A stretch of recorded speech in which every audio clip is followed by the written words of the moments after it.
ഹലയ വിശകലന സമൂഹം ബന്ധപ്പെട്ടിരിക്കുന്നു കമ്പനിയെക്കുറിച്ചുള്ള സംഗ്രഹ വിവരങ്ങളിൽ നിന്നാണ് ഞങ്ങൾ ആരംഭിക്കുന്നത്. ആവശ്യമെങ്കിൽ നിങ്ങൾക്ക് വീഡിയോ താൽക്കാലികമായി നിർത്താം. പഠനത്തിന് കീഴിലുള്ള ഓർഗനൈസേഷന്റെ ഓരോ സൂചകവും കൂടുതൽ ശ്രദ്ധയോടെ പരിഗണിക്കാൻ ഞങ്ങൾ നിർദ്ദേശിക്കുന്നു. ഓർഗനൈസേഷന്റെ നിലവിലെ അടിസ്ഥാന സൂചകങ്ങൾ ഞങ്ങൾ താരതമ്യം ചെയ്യും.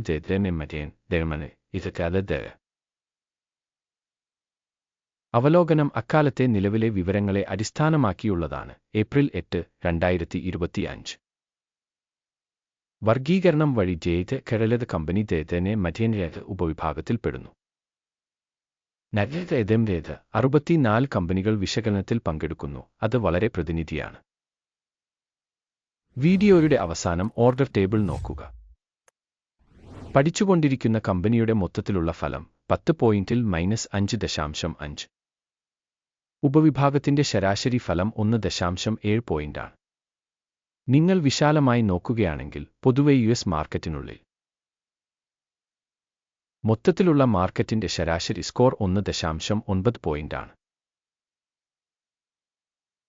-5.5 പോയിന്റിന്റെ സ്കോറിനെതിരെ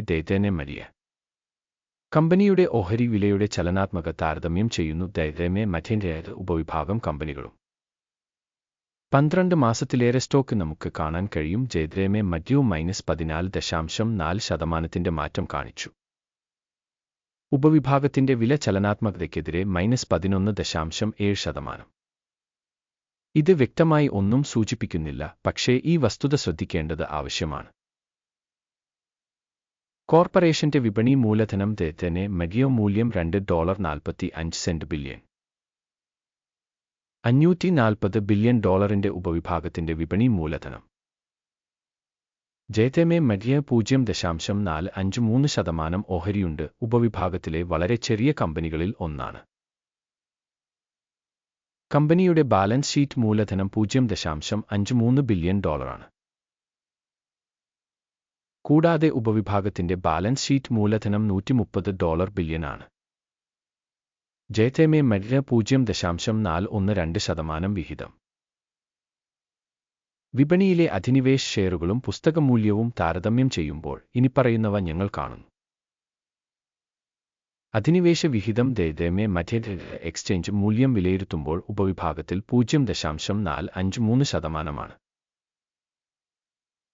ബാലൻസ് ഷീറ്റ് മൂലധനം 0.412%. ഇത് വിനിമയ മൂല്യത്തിന്റെ വിഹിതത്തേക്കാൾ 9% കുറവാണ്. ഉപവിഭാഗത്തിൽ കമ്പനിയുടെ വിപണി വിഹിതവും ബാലൻസ് ക്യാപിറ്റലൈസേഷന്റെയും വിലയിരുത്തൽ മോശം, -1 പോയിന്റ്. വിശകലനം ചെയ്ത കമ്പനിയുടെ സാമ്പത്തിക ബാധ്യതകൾ $0.57 ബില്യൺ ആണ്. ബുക്ക് ക്യാപിറ്റലൈസേഷന്റെ കടം കമ്പനിയുടെ മൂലധനത്തിന്റെ 107.7%. കമ്പനിയുടെ കടബാധ്യതകളുടെ നിലവാരത്തെ അടിസ്ഥാനമാക്കിയുള്ള റേറ്റിംഗ് മോശം, -1 പോയിന്റ്. കമ്പനിയുടെ ഓഹരി വിപണി മൂല്യവും ലാഭവും തമ്മിലുള്ള അനുപാതം 0 ആണ്. ഉപവിഭാഗത്തിലെ ശരാശരി 23.5 ആണ്. ഇത് ഉപവിഭാഗത്തേക്കാൾ വളരെ മോശമാണ്. ഉപവിഭാഗത്തിന്റെ ഓർഗനൈസേഷനുകളുമായി താരതമ്യപ്പെടുത്തുമ്പോൾ ലാഭസൂചകങ്ങളിലേക്കുള്ള മാർക്കറ്റ് മൂല്യത്തിന്റെ വിലയിരുത്തൽ വളരെ മോശം, -2 പോയിന്റുകൾ. കഴിഞ്ഞ 12 മാസത്തെ ലാഭം $162 മില്യൺ ആയിരുന്നു. അടുത്ത 12 മാസത്തെ ഭാവി വരുമാനം അജ്ഞാതമാണ്. ഇത് കമ്പനിയുടെ പ്രതീക്ഷകൾക്ക് വളരെ മോശമാണ്. ഉപവിഭാഗത്തിലെ കമ്പനികളുമായി താരതമ്യപ്പെടുത്തുമ്പോൾ പ്രതീക്ഷിക്കുന്ന ഭാവി ലാഭസൂചകങ്ങളുടെ വിലയിരുത്തൽ നല്ലത് 1 പോയിന്റ്. കമ്പനിയുടെ മൂല്യവും വരുമാന അനുപാതവും 2.7 ആണ്. ഉപവിഭാഗത്തിലെ ശരാശരി 2.2 ആണ്. ഇത് ഉപവിഭാഗത്തിലെ ശരാശരിയേക്കാൾ 23% കൂടുതലാണ്. ഉപവിഭാഗത്തിലെ സൂചകങ്ങളുമായി താരതമ്യപ്പെടുത്തുമ്പോൾ കമ്പനിയുടെ വിപണി വില അതിന്റെ വരുമാനത്തിലേക്കുള്ള വിലയിരുത്തൽ സഹിക്കാവുന്ന 0 പോയിന്റുകൾ. കഴിഞ്ഞ 12 മാസത്തെ വരുമാനം $910 മില്യൺ ആണ്. അടുത്ത 12 മാസത്തേക്കുള്ള ഭാവി വരുമാനം അജ്ഞാതമാണ്. കമ്പനിയുടെ വിലയ്ക്ക് ഇത് വളരെ മോശമാണ്.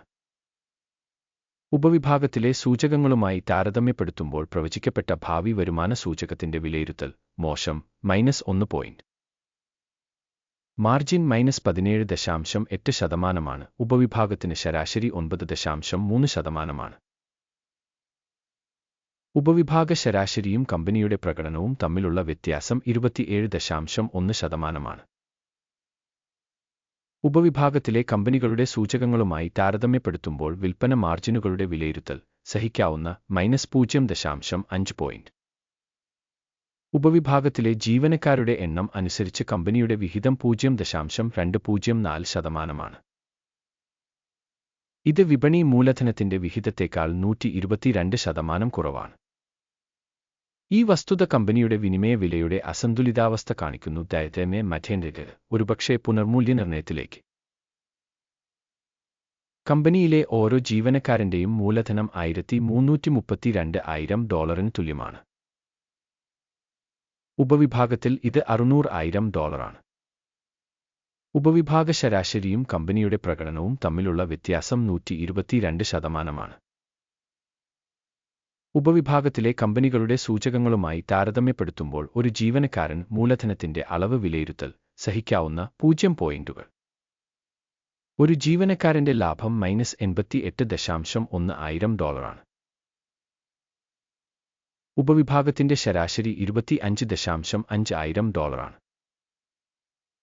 ഉപവിഭാഗ ശരാശരിയും കമ്പനിയുടെ പ്രകടനവും തമ്മിലുള്ള വ്യത്യാസം 246%. ഉപവിഭാഗത്തിലെ സൂചകങ്ങളുമായി താരതമ്യപ്പെടുത്തുമ്പോൾ ഒരു വ്യക്തിഗത ജീവനക്കാരന്റെ ലാഭത്തിന്റെ വിലയിരുത്തൽ സഹിക്കാവുന്നത് -0.5 പോയിന്റ്. കമ്പനിയിലെ ഓരോ ജീവനക്കാരന്റെയും വിൽപ്പന $495,000 ആണ്.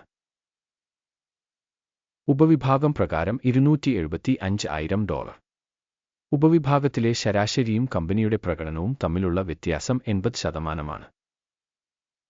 ഉപവിഭാഗത്തിലെ സൂചകങ്ങളുമായി താരതമ്യപ്പെടുത്തുമ്പോൾ ഒരു കമ്പനി ജീവനക്കാരന്റെ വിൽപ്പന അളവ് കണക്കാക്കൽ സഹിക്കാവുന്നത് -0.5 പോയിന്റ്. ഓഹരികൾ 7.5% കുറവാണ്. ഉപവിഭാഗ ശരാശരി 2.2%. ഇത് ഒരു ചെറിയ ഞെരുക്കത്തിന്റെ ഒരു വിലയിരുത്തലാണ്. സാങ്കേതിക സൂചകം Y14 കമ്പനിക്ക് 33% ലെവൽ കാണിക്കുന്നു. ദയവായി മാറ്റേണ്ടത് ഉപവിഭാഗത്തിന് ഈ നില 29%.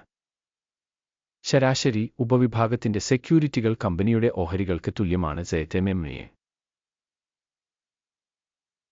കമ്പനിയുടെ ഇപ്പോഴത്തെ ഓഹരി വില ഏകദേശം $28.32 ആണ്.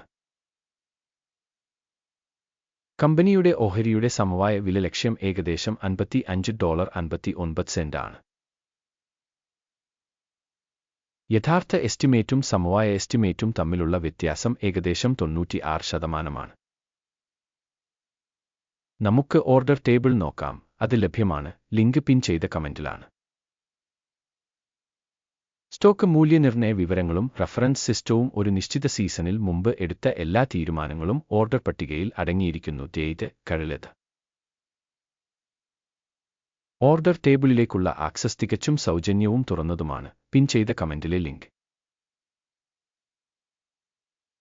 കമ്പനിയുടെ ഓഹരികളുടെ മൂല്യനിർണ്ണയത്തിന്റെ ഫലമായി ദയവായി മാറ്റേണ്ടത് വിവരങ്ങളും റഫറൻസ് വിലയിരുത്തൽ സംവിധാനം കഴലത് ഒരു തീരുമാനം എടുക്കുന്നു. ഒരു ഓഹരിക്ക് $28.31 എന്ന നിരക്കിൽ ഒരു വിൽപ്പന വ്യാപാരം തുറക്കുക. കമ്പനിക്ക് താരതമ്യേന കുറഞ്ഞ മൂല്യം ഉള്ളതിനാലാണ് കരാർ തുറന്നത്. ഓർഗനൈസേഷന്റെ വിലയിരുത്തൽ മൂല്യനിർണ്ണയ രീതി ഉപയോഗിച്ചാണ് നടത്തിയത്. അക്കിമിന്റെ സൂചിക എടുക്കുക ലാഭം 21.78 ആയി സജ്ജീകരിച്ചിരിക്കുന്നു. സ്റ്റോപ്പ് ലോസ് 34.84 ആയി സജ്ജീകരിച്ചിരിക്കുന്നു. ലാഭം അല്ലെങ്കിൽ സ്റ്റോപ്പ് നഷ്ടം വഴി ഓർഡർ അടച്ചിട്ടില്ലെങ്കിൽ 2025 മെയ് 08 എക്സ്ചേഞ്ച് ട്രേഡിംഗിന്റെ അവസാനം ഓർഡർ സ്വയമേവ അടയ്ക്കും. അല്ലെങ്കിൽ ഈ തീയതിക്ക് മുമ്പുള്ള അവസാന വ്യാപാര ദിനത്തിൽ ടിക്കർ പ്രധാന വാങ്ങൽ ഇടപാടായി മാറും. പ്രധാന ഓർഡറിലെ വീഡിയോ ഇതിനകം ഈ ചാനലിൽ പ്രസിദ്ധീകരിച്ചിട്ടുണ്ട്. ഏതെങ്കിലും ഓർഡറുകൾ അടയ്ക്കുന്ന സാഹചര്യത്തിൽ പ്രധാന അല്ലെങ്കിൽ ബാലൻസിംഗ് മറ്റൊരു ഓർഡർ യഥാർത്ഥ വിലയിൽ അടച്ചിരിക്കുന്നു. ഈ വീഡിയോ കാണുന്നതിനും സഹായ സംവിധാനം ഉപയോഗിച്ചതിനും എല്ലാവർക്കും വളരെ നന്ദി. കഴലത്